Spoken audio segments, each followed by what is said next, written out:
RCMP website. CBC's Natasha Pata has more. We're going to a number of those RCMP websites. Let's have a look first at the federal one. That page is not available. And then just a short while ago, Anonymous takes responsibility saying that the federal website is down. Now, a short while ago, the Dawson Creek RCMP website was also down. It appears to be back online, but again, Anonymous was saying that that site was down and that they were claiming responsibility for that.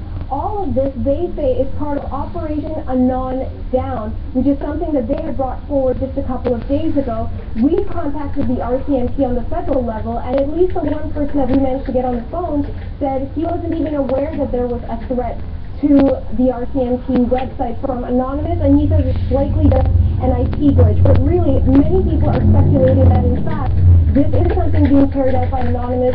CBC's Natasha Pata in Toronto. The latest developments in the Bill Cosby scandal involve a Canadian woman. Dozens of women have accused the legendary comedian of drugging and sexually assaulting them. The story in today's New York Times says a 10-year-old it obtained reveals Cosby admits under oath he was a serial adulterer who tried to keep his infidelities from his wife Camille. Cosby testified in a lawsuit filed against him by Canadian Andrea Constant, who accused him of drugging and molesting her. British Prime Minister David Cameron says that he wants his country to help destroy ISIS if he can get Parliament to agree. He made the comments in an interview for CBC's Meet the Press. Dominic Politis has more on the story from London.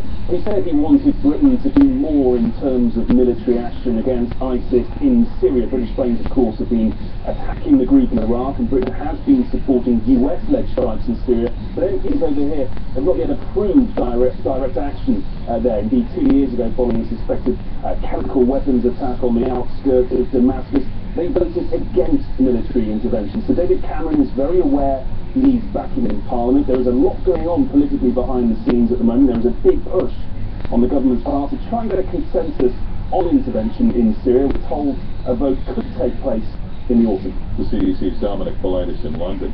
Starting tomorrow, members of the U.S. Congress will have 60 days to review the nuclear agreement between Iran and the 6 countries involved in negotiations. The State Department says it sent copies of the deal to the House of Representatives and the Senate. And finally, a monument honoring Canadian horse racing legend Ron Turcotte has been unveiled in his hometown of Grand Falls, New Brunswick. Turcotte won the Triple Crown more than 40 years ago, the highest honor for a jockey. Julianne Hazelwood has more. The monument captures the moment Ron Turcotte crossed the finish line on his horse Secretariat during the biggest race of his life, the Triple Crown. Hundreds of people are here from the town, and there's even some horse racing fans from across Canada and the U.S.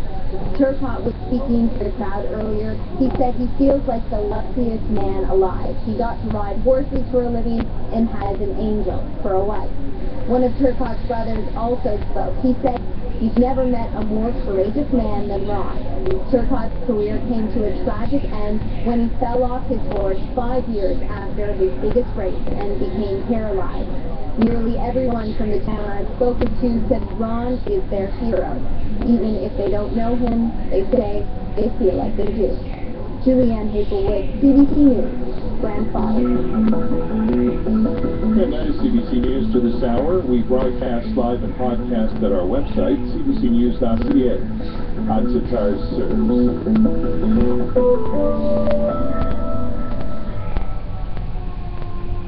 Sonica, CBC Music sensational station. Sonica, your portal to adult alternative bands from Canada and beyond. Sonica, from Blue Rodeo and Arcade Fire to Leonard Cohen and Joni Mitchell. Tune into the distinct sound of Sonica on Sirius XM Channel 171 or at cbcmusic.ca.